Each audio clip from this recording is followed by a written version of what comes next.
This video will cover some basic beatbox sounds such as the bass kick, the inward snare, some hi-hat sounds, and the outward snare. For the bass drum, it's somewhere between a B and a P sound.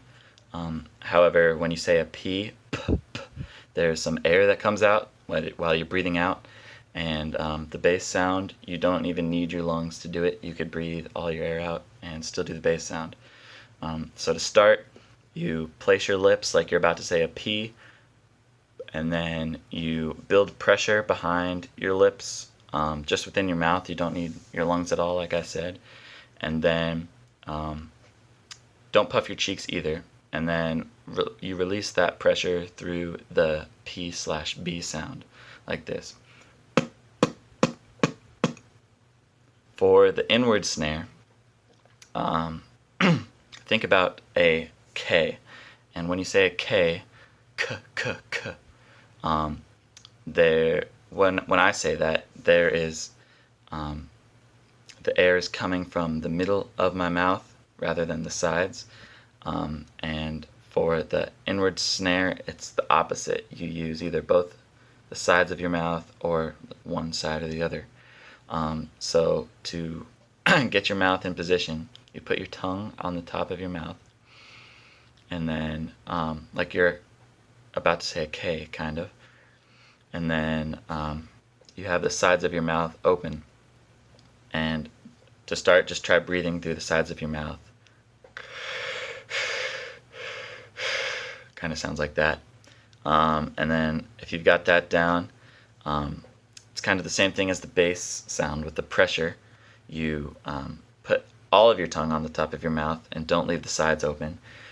And then you build up pressure in your mouth, and when you release the pressure, release it through the sides, and it will make that inward snare sound.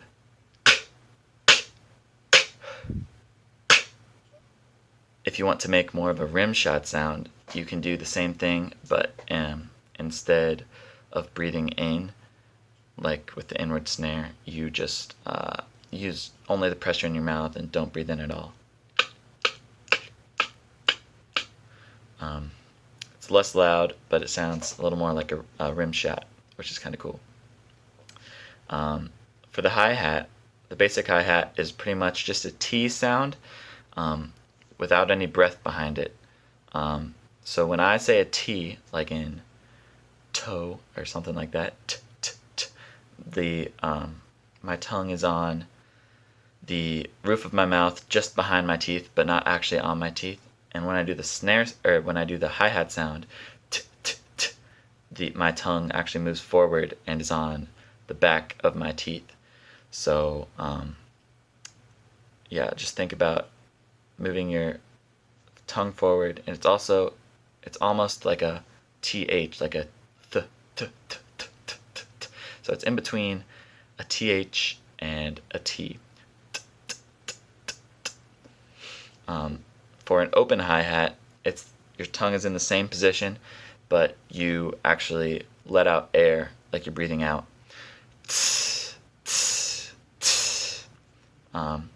Like, so if you want to combine them, like, that's how those two sound. And to do the hi-hat roll, I think you pretty much have to be able to roll your R's, because it's pretty much just rolling your R's, but moving it forward to that hi-hat tongue position that I just talked about. So if you roll your R's, and then move it forward, and take out the vocalization of the R, you get something that sounds kind of like a hi-hat roll. Obviously, when you move it from the R, it feels kind of weird, but if you start out with it in the hi-hat position, it sounds pretty cool.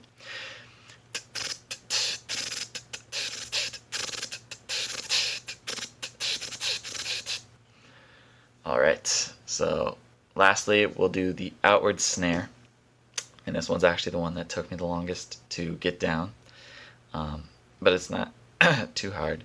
It's just like the bass sound, except your mouth is tighter against your teeth, because instead of blowing out, you're kind of just blowing like through your lips and making them vibrate. So like I said, your mouth is tighter, the corners of your mouth are kind of drawn in more, and your lips move inward a little rather than outward like the bass. So for the bass, your lips kind of go outward, and for the outward snare, they kind of go inward. And just like the bass sound, you don't need to breathe out or use your lungs at all. The sound solely comes from the pressure in your mouth. And the only difference is you're buzzing your lips. So if you can't get it right away, try buzzing your lips. Kind of like that.